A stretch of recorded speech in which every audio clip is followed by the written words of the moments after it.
अस्सलाम वालेकुम व्यूवर्स, क्या हाल है आपके। आज हम इंशाल्लाह ताला बहुत ही मज़े की डिश बनाएंगे, बिहारी कबाब, जो कि बहुत ही ज़्यादा लोगों की फरमाइश भी थी और बेहतरीन किस्म की ये डिश है। बहुत ही प्यारे लोग जो बिहार के होते हैं उनके खानों में, उनके तरीक़ों में बहुत ही मज़ा होता है और बहुत बेहतरीन तरीके से वो बनाते हैं और वो फिर सब लोग उसको पसंद भी करते हैं। ये सारी चीज़ें हमें दही के अंदर मिक्स करनी होती हैं। दही का तरीका जो मैं आपको बताती हूँ। ये गरम मसाला हमने तकरीबन 3 टेबल स्पून, 5 किलो मुर्गी के लिए 3 टेबल स्पून भर के ये निकाला है हमने। और इसमें खसखस डलेगी तकरीबन 3 टेबल स्पून। 3 टेबल स्पून इसको हमने पहले पानी में इसको भिगो लिया है और ये सब चीज़ें हम दही के साथ पीसेंगे और उसमें मिक्स करेंगे, क्योंकि ये पानी में इसलिए भिगोया है कि इसमें इतने बारीक छोटे पत्थर होते हैं कि वो सब नीचे बैठ जाते हैं। तो इसको हम 3 टेबल स्पून इसको हमने निकाल के और भिगो दिया है ताकि पत्थर नीचे बैठे। फिर हम इसको इन सब चीज़ों को दही के साथ पीसेंगे। यानी ये प्याज, इसमें प्याज फ्राई की भी मैंने 1 कप ले ली है और 5 किलो में 1 कप। ये सारी चीज़ें हमें दही में पीसनी हैं और उसके बाद इन सब मसालों को हमने उसके अंदर, चिकन के अंदर मिक्स करके ओवरनाइट मैरिनेट करना है, या कम से कम 6 से 7 घंटे मैरिनेशन के चाहिए। जो दही हमने निकाला है उसके अंदर हमने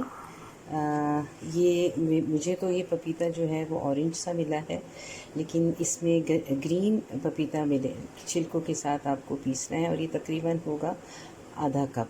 5 किलो मुर्गी है मेरे पास और उसमें हम आधा कप जो है ये क्या कहते हैं पपीता डालेंगे, छिलकों के साथ इसको पीस लेंगे।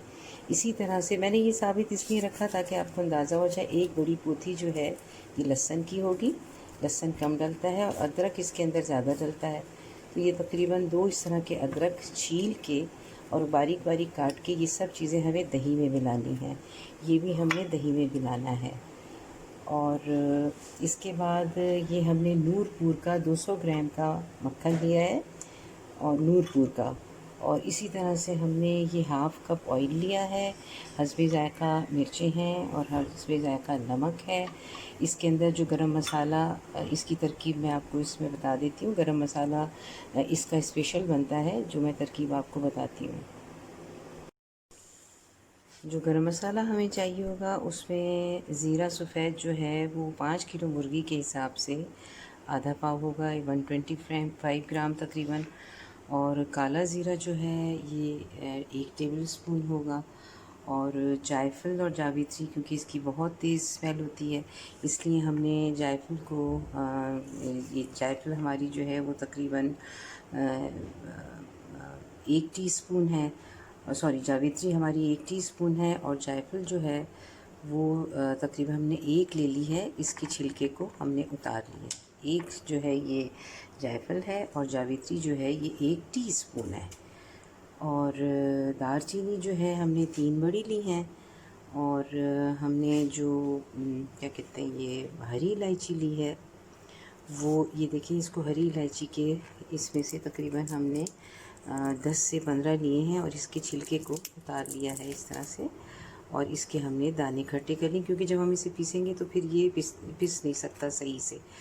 और इसी तरह से हमने जो बड़ी इलायची है वो हमने तकरीबन 9 अदद ली हैं और इसको भी इस तरह से छिलके से निकाल के इसके हमने बीज यहाँ कर दिए हैं। इसी तरह और लौंगे जो हैं वो तकरीबन आप वैसे तो ये इसकी खुशबू भी इसी अच्छी होती है, तो हम लौंग जो लेंगे वो तकरीबन 11 या 13 इस तरह से ये लौंग ले लेंगे। अच्छा, और इसके बाद ये तेज़पात हमें लेना है। ये 3 पत्ते थे जिनको मैंने तोड़ लिया है। इसी तरह से ये बादियान के फूल हैं, इनकी खुशबू भी बहुत तेज़ होती है, तो ये मैंने 3 बड़े बादियान के फूल ले लिए। और इसमें कबाब चीनी जो है, देखिए कबाब चीनी और काली मिर्च जो है इन दोनों का सेम ही चीज़ होती है ये शक्ल के उसमें, लेकिन ये इसकी आप देखें कि ये बादियान का फूल, सॉरी ये जो क्या कहते हैं कबाब चीनी है वो इस टाइप की होती है, जो हमने तकरीबन ली है 1 टेबल स्पून हमने कबाब चीनी ली है, और हमने काली मिर्च ली है तकरीबन 3 टेबल स्पून। तो ये हमारे मसाले हैं, जिसके अंदर मैं दोबारा से बताती हूँ, काला ज़ीरा 1 टेबल स्पून, सफ़ेद ज़ीरा तकरीबन आधा पाव, जायफल 1, जावित्री जो है वो 1 टीस्पून, दालचीनी 3, और सफ़ेद इलायची जो है या हरी इलायची जो है ये 10 से 15 हैं, और लौंग जो है ये तकरीबन 11 या 13 ले लीजिए, और जो बड़ी इलायची है, काली इलायची जो होती है, ये मैंने 9 ली हैं। इनको और हरी इलायची के मैंने छिलके उतार दिए हैं, और इनको अब हम पीसेंगे। इनको पीस के और फिर ये वो चीज़ें हैं जो हमने बिहारी कबाब में मिलानी है। इसको बारीक पीसना है, मोटा मोटा नहीं पीसना है, कोशिश ये करनी है कि ये बारीक पीसे। तो इसको हम पीस लेते हैं फिर।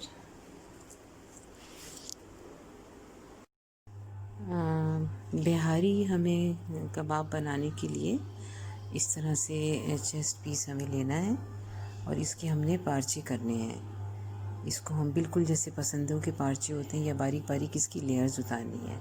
इसका आसान तरीका ये होता है कि आप इसको साफ़ सुथरा करके और ट्रे में बिछा के और आप इसको फ्रीज़ कर लें। और मतलब फ्रीज़ करने का मतलब ये कि आप कम से कम घंटा 1.5-2 घंटे अगर आप इसको फ्रीज़र में रख देंगे तो ये इतना स्टेबल हो जाता है कि ये आपको इसकी लेयरिंग अच्छी कट जाएंगी। तो इसकी कटिंग करने के लिए हमें एक तो ज़ाहिर है कि हाथ को आपने इस तरह से रखना है, और इसके साथ आपने जिस तरह से आप ये देखें कि मैंने इसकी ये एक लेयर काटी हुई है थोड़ी सी। इसी तरह से मैं हाथ को अपने ऐसे रखूँगी और इस छुरी को नीचे की तरफ पुश करते हुए, यानी कि आपको छुरी को ऐसे नहीं रखना है यूं करके, ऐसे नहीं, नीचे की तरफ छुरी को आप प्रेशर उसका नीचे की तरफ डालेंगे, इतना कि ये बिल्कुल इस तरह से ये कटता चला जाए। बिहारी हमें कबाब बनाने के लिए इस तरह से चेस्ट पीस हमें लेना है, और इसके हमने पार्चे करने हैं। इसको हम बिल्कुल जैसे पसंदों के पार्चे होते हैं या बारीक बारीक इसकी लेयर्स उतारनी है। इसका आसान तरीका ये होता है कि आप इसको साफ़ सुथरा करके और ट्रे में बिछा के और आप इसको फ्रीज़ कर लें। और मतलब फ्रीज़ करने का मतलब ये कि आप कम से कम घंटा 1.5-2 घंटे अगर आप इसको फ्रीज़र में रख देंगे तो ये इतना स्टेबल हो जाता है कि ये आपको इसकी लेयरिंग अच्छी कट जाएंगी। तो इसकी कटिंग करने के लिए हमें एक तो ज़ाहिर है कि हाथ को आपने इस तरह से रखना है, और इसके साथ आपने जिस तरह से आप ये देखें कि मैंने इसकी ये एक लेयर काटी हुई है थोड़ी सी। इसी तरह से मैं हाथ को अपने ऐसे रखूँगी और इस छुरी को नीचे की तरफ पुश करते हुए, यानी कि आपको छुरी को ऐसे नहीं रखना है यूं करके, ऐसे नहीं, नीचे की तरफ छुरी को आप प्रेशर उसका नीचे की तरफ डालेंगे, इतना कि ये बिल्कुल इस तरह से ये कटता चला जाए। मुर्गी के पार्चे जब बना लिए तो फिर हमने इसको जाली में डाल के छानने में और इसको रख देना है ताकि इसका जितना पानी है वो निकल जाए। अब इस दही के अंदर हम ये सारी चीज़ें डालेंगे। ये प्याज ब्राउन करके डाली है, पपीता पीस के डाल दिया है, अदरक लहसुन, और ये गरम मसाला, ये लाल मिर्च, ये नमक,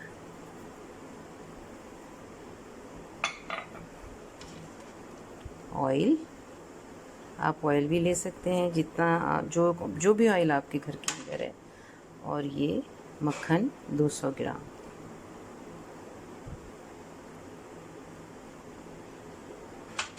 इसको हम अच्छी तरह से मिक्स करेंगे और फिर हम इसके अंदर चिकन के अंदर इसको लगा के मैरिनेशन के लिए रख देंगे। ये जो मैंने फिले काट के रखे थे इसके अंदर अब ये मैं सारा मसाला डाल दूँगी। बिस्मिल्लाहिर्रहमानिर्रहीम। कोशिश ये करनी है कि इसके अंदर पानी बिल्कुल भी ना जाए, और इसके कोशिश जैसे हमने दही का पानी निकाला है, इसी तरह से ये सारा दही के अंदर पीसेगा। एक्स्ट्रा पानी दही में, अदरक लहसुन में बिल्कुल नहीं डालना है। अदरक लहसुन भी दही के साथ पीसना है, प्याज भी दही के साथ पीसना है, ताकि जो दही हमारा लिक्विड चीज़ है वही उसको पीसे। अब हम इसको अच्छी तरह से मिक्स करेंगे और फिर हम इसको मैरिनेशन के लिए रख देंगे। और इसको फ्रिज में रखना है, इसलिए कि ये सारी रात आप बाहर रखेंगे तो दही क्योंकि खट्टा होता है वो ख़राब कर देगा उसको। चाहे जितनी भी सर्दी हो, इसको आपने फ्रिज में ही रखना है और बनाने से तकरीबन इतने टाइम के लिए बाहर निकालेंगे कि ये रूम टेम्परेचर पर आ जाए।